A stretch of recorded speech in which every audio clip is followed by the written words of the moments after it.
Hello guys, welcome to my YouTube channel. কেমন আছো তোমরা? তো এখন আমরা কথা বলবো হচ্ছে রশ্মিকা মান্দানা, দীক্ষিত Shetty and Anu Emmanuel starrer Telugu film, যেটার নাম হচ্ছে দ্য গার্লফ্রেন্ড, যেটা 7ই নভেম্বর থিয়েটারে রিলিজ হয়। যেটা লিড চরিত্রে আছে রশ্মিকা মান্দানা অ্যান্ড দীক্ষিত শেট্টি।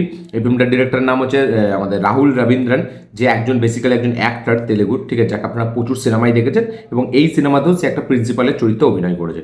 তো এই ফিল্মটা ফাইনালি আমি এখন কমপ্লিট করলাম, দ্য গার্লফ্রেন্ড ফিল্মটা। এবং গার্লফ্রেন্ডের যখন টিজার এসেছিল তখন কিন্তু আমার বেশ দারুণ লেগেছিল এবং ট্রেলারটাও আমার কিন্তু খুব সারপ্রাইজিং একটা ট্রেলার মনে হয়েছিল। এবং আমার মনে হচ্ছিল যে রশ্মিকা মান্দানা, তাকে নিয়ে যে কথা হয় যে সে অ্যাক্ট্রেস হিসেবে অতটা ভালো নয়, মানে অ্যাক্টিং সে করতে পারে না অতটা, সে জাস্ট তার একটা লাকি চার্ম আছে, তাকে দেখতে ভালো এবং সে এখন যেই সিনেমায় থাকছে সেই সিনেমায় বক্স অফিসে সফল।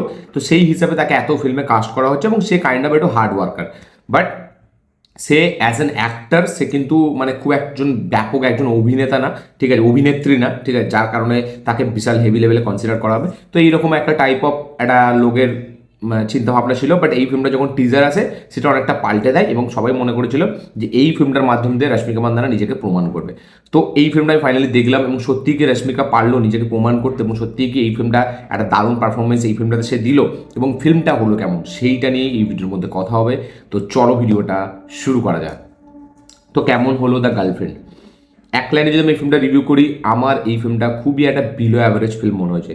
খুবই একটা বিলো অ্যাভারেজ ফিল্ম মনে হয়েছে। মানে এই ফিল্মটা টিজার দেখে আমি যে এক্সপেকটেশন রেখেছিলাম বা ট্রেলার দেখে যে এক্সপেকটেশন রেখেছিলাম, আমি ফিল্মটা যখন স্টার্ট হয় আমি ভাবি যে ফিল্মটা একটুখানি এগোনোর পর প্লটে আমরা নতুন কিছু দেখতে পাবো, কিছু হেভি আমরা বিট্রিয়াল দেখতে পাবো, কিছু হেভি আমরা একদম ব্যাপক এরকম হঠাৎ করে আসা কিছু সিকোয়েন্স যেগুলো আমাদের ব্যাপক চমকে দেবে, বা এই গল্পের মধ্যে কিছু আমরা মোড় দেখতে পাবো যেগুলো কিনা খুব আলাদা ওয়েতে প্রেজেন্ট করা হবে, সেখানে রশ্মিকার পারফরমেন্স ব্যাপক হবে। এই ফিল্মটা থ্রু আউট স্ক্রিন প্লে সেরকম কোনো একটা পার্টিকুলার মোমেন্টস ডিজাইন করতে পারে না যেই মোমেন্টসটার জন্য আপনি পুরো ফিল্মটার জন্য ওয়েট করে থাকবেন, বা যে মোমেন্টসটার জন্য আপনি মানে ফিল্মটা দেখছেন এবং আপনি ভাবছেন যে এরকম একটা সিকোয়েন্স মেবি আসবে, বা যদি আপনি এরকম সারপ্রাইজও না হন, বাট যদি স্ক্রিন প্লের মধ্যে নর্মালও কিছু এরকম টিপিক্যাল জিনিসপত্র হলো যেগুলো মানে দেখে না আপনার একটা ইমোশনাল, আপনি একটা অ্যাটাচমেন্ট এই ফিল্মটার সাথে আপনার হবে, বা সেখানে আপনি বুঝতে পারবেন যে না এই ফিল্মটার মধ্যে কিছু একটা ব্যাপার আছে, ফিল্মটা দেখতে খুবই ভালো লাগছে, সেই রকম কিচ্ছু এই ফিল্মটা করতে পারে না।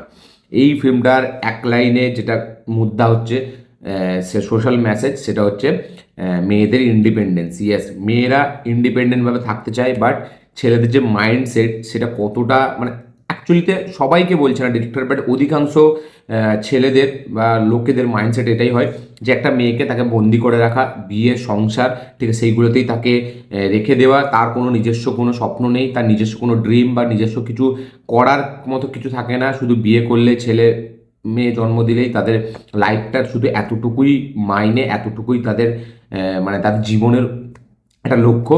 তো এই জিনিসটাকেই তুলে ধরছে এখানে রাহুল রবীন্দ্রন এই ফিল্মটার মাধ্যম দিয়ে। এটা বেসিক্যালি একটা ওমেন সেন্ট্রিক ফিল্ম, এবং এই ওমেন সেন্ট্রিকের যে মেসেজটা দিতে গেছে সেইটার যে প্রেজেন্টেশন বা এক্সিকিউশন সেটা আমার একদম ভালো লাগেনি। সত্যি বলছি, এই ফিল্মটা কোথাও গিয়ে দেখলে আপনার মনেই হবে না যেটা একটা মানে শুধু মেয়েদের স্বাধীনতা নিয়ে এই ফিল্মটা, কিছু মেসেজ, কিছু মানে সোশ্যাল জিনিসপত্র নিয়েই এই ফিল্মটা। মানে শুধু আমরা দেখছি জাস্ট সারফেস লেভেলে, ব্যাস আমরা প্রথম থেকেই বুঝতে পারছি যে এই ফিল্মটা এই টপিকটাতে ডিল করছে। বাট সেই ডিল করার মধ্যে যে কিছু এরকম এলিমেন্টস থাকবে, যে কিছু একটা নতুনত্ব থাকবে যেটা আমরা দেখে খুব হেভি সারপ্রাইজ হবো, বা আমরা মানে হিরোইনের জন্য খুব কানেক্ট ফিল করবো।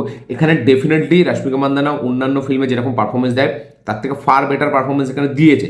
বাট এই পারফরমেন্সটা আমি কোথাও গিয়ে হেভি মনে করি না।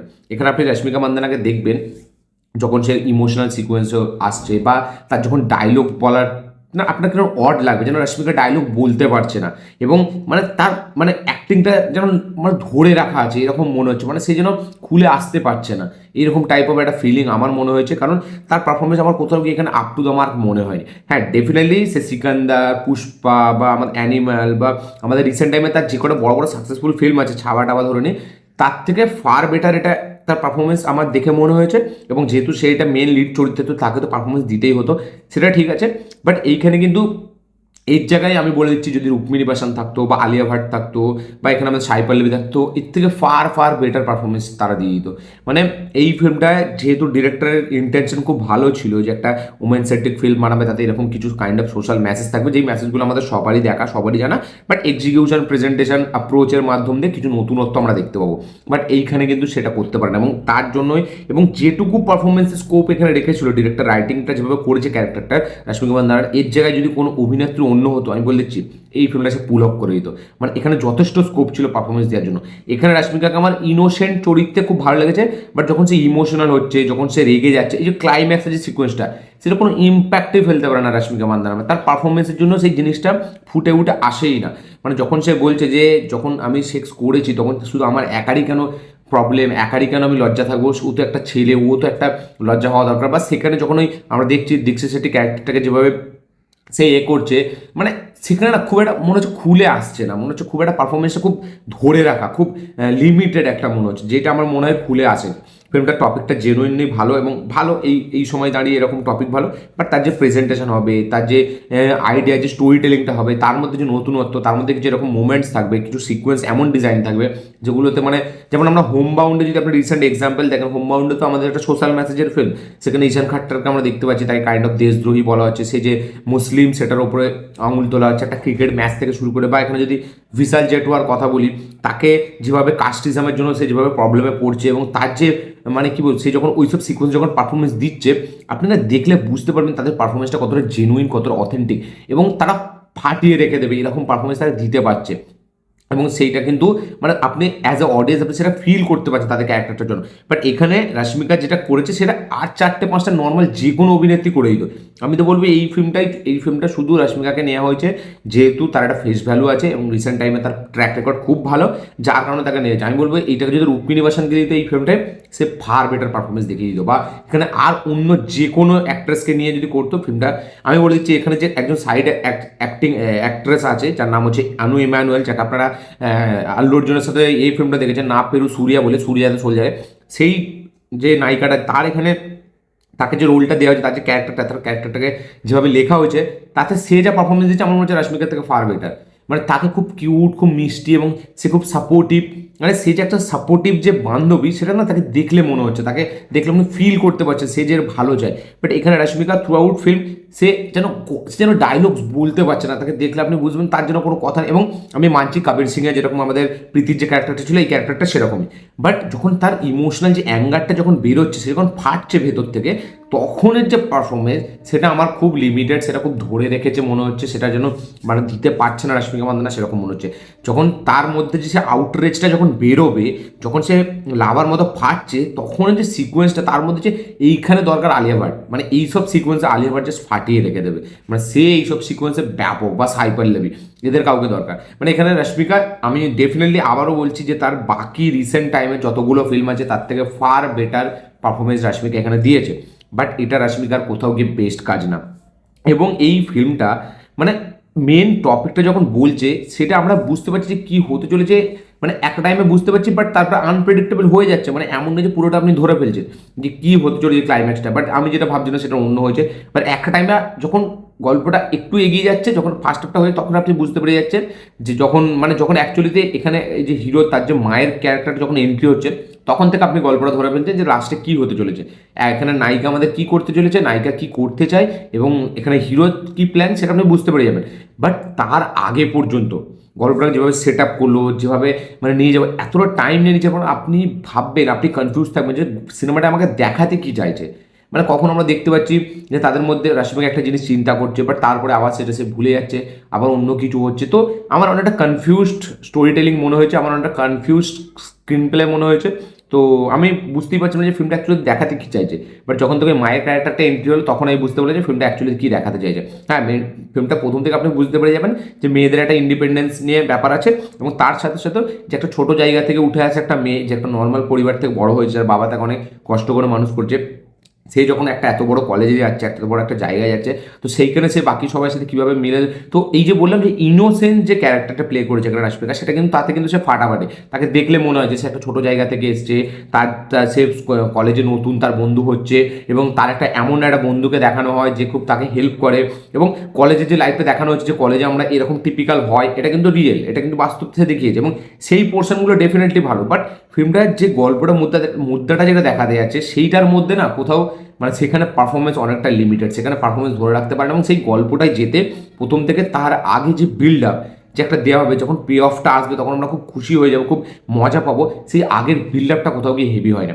কলেজের কিছু কিছু সিকোয়েন্স যেরকম বললাম যে একটা বন্ধুকে উল্টো ভাবা, তার মানে একজনের বয়ফ্রেন্ড আছে তাই জন্য অন্য যে একজন বন্ধু তার থাকা যাবে না, এই যে এইসব যে জিনিসপত্রগুলো সেগুলো আপনারা দেখলে বুঝতে পেরে যাবেন, মানে ডিরেক্টর জল জ্যান্ত চোখে আঙুল দিয়ে দেখিয়ে দিয়েছে যে এই জিনিসগুলোতেই আমি অ্যাড্রেস করতে চাইছি, যে একটা আপনি কারোর গার্লফ্রেন্ড হয়ে যাওয়া মানে আপনার কোনো বন্ধু থাকবে না, আপনি পারফরমেন্স করতে পারবেন না নাটকে স্টেজে দাঁড়িয়ে, বা আপনি যদি সেখানে হয়তো ঝুঁকে কিছু করতে পারবেন না, তো এইসব যে অ্যাঙ্গেলগুলো, এইসব যে কনভারসেশনগুলো, সেগুলো কিন্তু খুব হার্ড, সেগুলো কিন্তু খুব রিয়ালিটি। বাট সেইগুলো ঠিক আছে, সেখানে রাশমিকার পারফরমেন্সও ভালো, রাশমিকা যেরকম চিন্তা করছে, দীক্ষিত শেট্টি ক্যারেক্টারে যখন কথাগুলো বলছে সেইগুলো ভালো। বাট মানে শেষ হতে হতে ফিল্মটা যেরকমভাবে শেষ হচ্ছে এবং তার আগের হালকা একটু যে বিল্ড আপ, সেটা আমার কোথাও গিয়ে মিসিং মনে হচ্ছে, তাই জন্য পে অফটা না কোথাও গিয়ে সেইভাবে কাজ করে না। হ্যাঁ, আমরা জানি লাস্টে যেটা আমরা দেখতে পাচ্ছি যে একটা ইন্ডিপেন্ডেন্ট মেয়ে সে কীভাবে নিজেকে চেঞ্জ করলো, কীভাবে এ করলো, সেটা ঠিক আছে। বাট ওভারঅলে ফিল্মটা যে ফিল্মটা না খুব এন্টারটেন ওয়েতে জিনিসটাকে দেখায় না। একটা আপনি যদি এটা পুরোটাই রিয়েলিস্টিক অ্যাপ্রোচ, পুরোটাই একটা সিরিয়াস ফিল্মে দেখাতো সেটা ভালো ছিল। বাট এটা একটা commercial mainstream type of cinema করে সেটাতে হালকা একটু রিয়েলিস্টিক জোনে খেলেছে ডিরেক্টর, যার মধ্যে এন্টারটেনমেন্টটা কোথাও গিয়ে পুরো মিসিং। হ্যাঁ, আপনি যদি দেখুন এন্টারটেনমেন্ট শুধুই যে কমেডি গান বা কিছু এরকম না, এন্টারটেনমেন্ট কিন্তু সিরিয়াস সিকোয়েন্সটাও করা যায়। এন্টারটেনমেন্ট কিন্তু একটা হোম মাউন্টের মতো সিনেমা, সেটা কিন্তু আপনাকে এন্টারটেন করছে বলেই কিন্তু আপনার ভালো লাগে, যার কারণে আপনি অতক্ষণ এনজয় করছেন সিনেমাটাকে। তো এন্টারটেনমেন্টের প্রচুর অভাব এই সিনেমাটা, এবং রাইটিং কোথাও গিয়ে আমার মনে হয় খুব মানে উইক আছে, এটা আরও খুব ভালোভাবে রাইটিং করা যেত ফিল্মটা। তো আমার ওভারঅল সব কিছু মিলে গার্লফ্রেন্ড খুব একটা বিলো অ্যাভারেজ ফিল্ম মনে হয়েছে, ফিল্মটার পোটেন্সিয়াল ছিল ভালো হওয়ার, বাট ফিল্মটা ভালো হতে পারে না। একটা one time watch decent film আমার মনে হয়েছে, ডিসেন্টের থেকেও নিচে আমি রাখবো, যেখানে এক্সিকিউশন ঠিক মতো নেই, পারফরমেন্স খুলে আসে না, পারফরমেন্স কতটা হেভি একটা পারফরমেন্স নেই। হ্যাঁ, এখানে দীক্ষিত শেট্টির পারফরমেন্স আমি বলবো far better, as a boyfriend, as a mindset তার যেরকম দেখিয়েছে সেই হিসাবে দীক্ষিত শেট্টির পারফরমেন্স ভালো। তো ফিল্মটা খুব একটা খুলে আসে না, খুব একটা সিরিয়াস ওয়েতে আমরা বুঝতে পারি না ফিল্মটা, এবং খুব কনফিউজড রাইটিং লেভেলে। তো এই ছিল আমার রিভিউ, এই ছিল আমার রিয়াকশন এই ফিল্মটাকে নিয়ে। আপনাদের কি বক্তব্য, যারা গার্লফ্রেন্ড ফিল্মটা দেখে নিয়েছেন তাদের কি বক্তব্য, কি রিয়াকশন অবশ্যই শেয়ার করবেন। যারা দেখেননি দেখবেন ভাবছেন অবশ্যই যান, গিয়ে চেক আউট করুন, অবশ্যই দেখে কমেন্ট করবেন আপনাদের কি বক্তব্য, কি মতামত, কি রিয়াকশন। এই ছিল আমার ভিডিও, এই ছিল আমার রিয়াকশন। দেখা হচ্ছে পরের ভিডিওতে, ততক্ষণের জন্য।